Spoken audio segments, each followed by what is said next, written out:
নমস্কার। আমি একজন নাম প্রকাশে অনিচ্ছুক শ্রোতা, যিনি আপনাদের এই গল্প বলার চ্যানেলে তার জীবনের এক গভীর, গোপন ও অত্যন্ত আবেগী কাহিনী শেয়ার করেছেন। বিশ্বাস করুন, এই গল্পটি সাধারণ নয়। এটি এক অসম্ভবের প্রেম, এক নিষিদ্ধ আকাঙ্ক্ষার প্রতিধ্বনি, যা আপনাদের মনেও এক গভীর ছাপ ফেলবে। গল্পের কোনো এক ফাঁকে আমি আমার ব্যক্তিগত ইমো অর্থাৎ আইএমও নাম্বারটি দেব, তাই নাম্বারটি পেতে হলে পুরো গল্পটি মনোযোগ দিয়ে শুনতে হবে। আমার জীবনে যা ঘটে গেছে তা যেন এক জীবন্ত দুঃস্বপ্ন, অথবা হয়তো এক অবাস্তব স্বপ্ন যা সত্যি হলে সর্বনাশ। আমার নাম অনামিকা, বয়স এখন ৩৩। বিবাহিত জীবন আর ৫টা বাঙালি পরিবারের মতোই ছিল, স্বামী, সংসার আর এক মিষ্টি মেয়ে। কিন্তু সবকাতেই যেন কোথায় এক অতৃপ্তি ছিল, সেই অতৃপ্তি যা আমি নিজেও বুঝতাম না। আমার স্বামী রাহুল আমার দেবর অর্থাৎ আমার স্বামীর ছোট ভাই অর্কর সবচেয়ে প্রিয় বন্ধু ছিল। অর্ক ছিল প্রাণচঞ্চল, হাসিখুশি এক ছেলে, প্রায়ই আমাদের বাড়িতে আসত। রাহুলের সঙ্গে ওর বন্ধুত্বের সূত্রে ওর সঙ্গে আমারও পরিচয়। প্রাথমিকভাবে সম্পর্কটা ছিল দেবর ভাবির, কিন্তু আস্তে আস্তে খুব অলক্ষ্যে সেই সম্পর্কটা যেন একটু অন্যরকম হতে শুরু করল, বিশেষ করে অর্কর প্রেমিকার আগমনের পর। অর্ক ভালোবাসত রিয়াকে। রিয়া আমাদের পাড়াতেই থাকত, খুব সাধারণ, শান্ত স্বভাবের মেয়ে, কিন্তু ওর চোখে মুখে একটা অন্যরকম দীপ্তি ছিল যা আমাকে আকর্ষণ করত। অর্ক আর রিয়া প্রায়ই আমাদের বাড়িতে আসত। রাহুল তখন প্রায়ই অফিসের কাজে বাইরে থাকত। এই সময়গুলোতে অর্ক আর রিয়া আমাদের সঙ্গেই বেশি সময় কাটাত। একই ছাদের নিচে, একই পরিবেশে অর্ক আর রিয়ার প্রেমটা যেন আরও গভীর হচ্ছিল।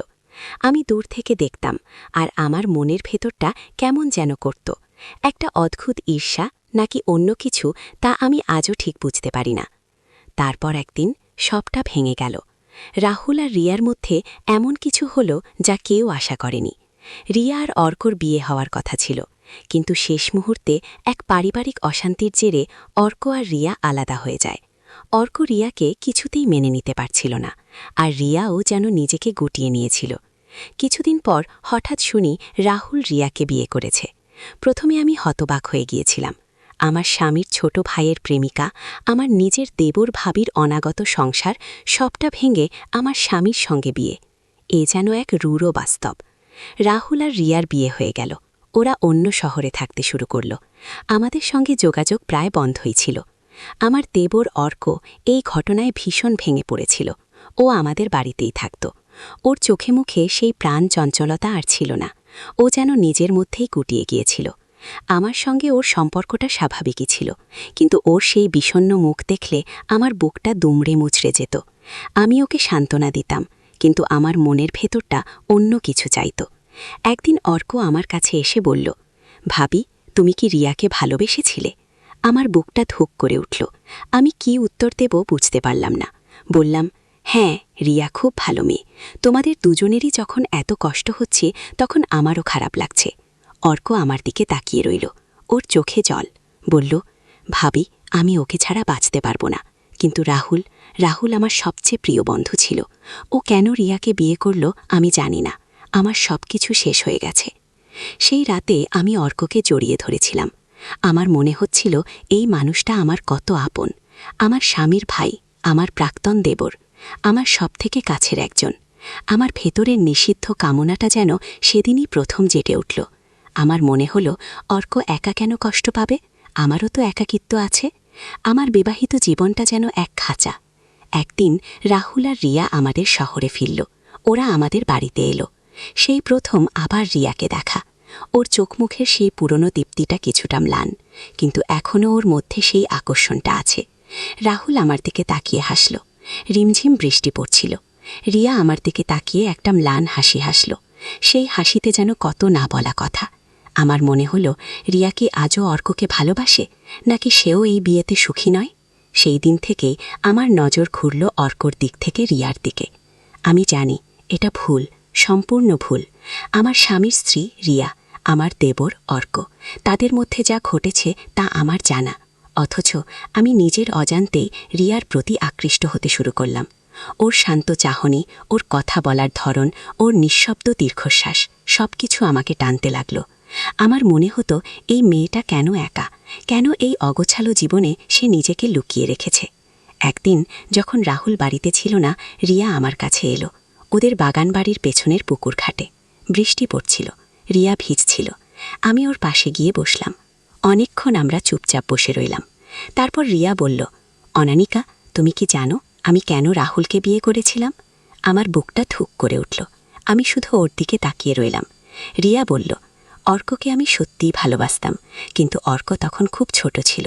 ও বুঝত না জীবনের জটিলতা। আর রাহুল আমাকে প্রথম থেকেই চেয়েছিল, কিন্তু আমি ওকে প্রত্যাখ্যান করেছিলাম। তারপর যখন অর্ক আর আমি আলাদা হয়ে গেলাম, তখন আমার মনে হলো আমার জীবনের আর কোনো মানে নেই। তখন রাহুল আমাকে বলল, ও রিয়াকে ছাড়া বাঁচবে না, আর ওর পরিবারও এই বিয়ে মেনে নেবে। তাই রিয়া থেমে গেল। ওর চোখ দিয়ে জল গড়িয়ে পড়ছিল।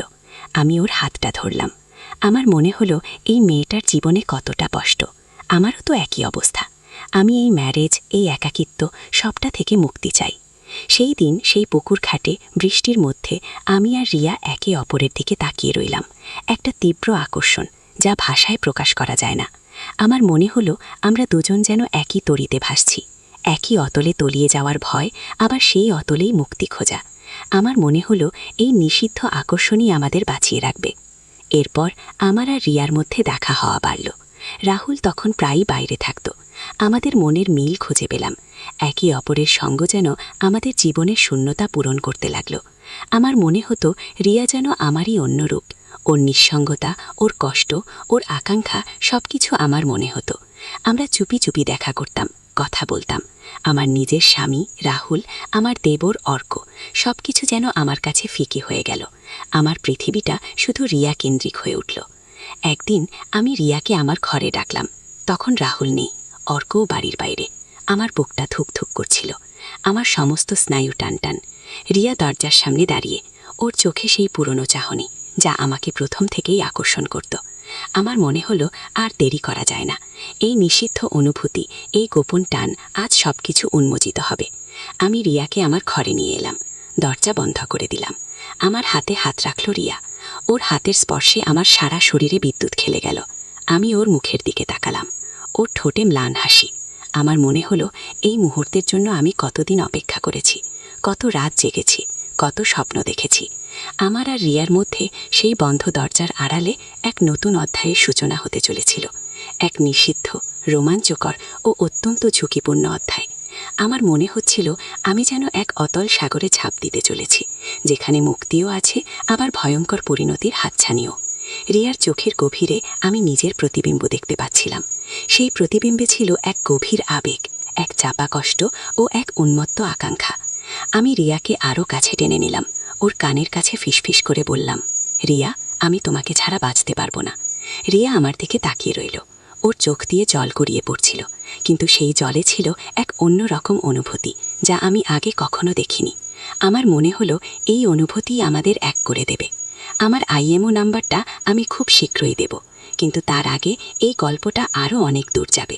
এই নিষিদ্ধ প্রেম, এই টানাপড়েন কোথায় গিয়ে শেষ হবে তা কেউ জানে না, আমিও জানি না।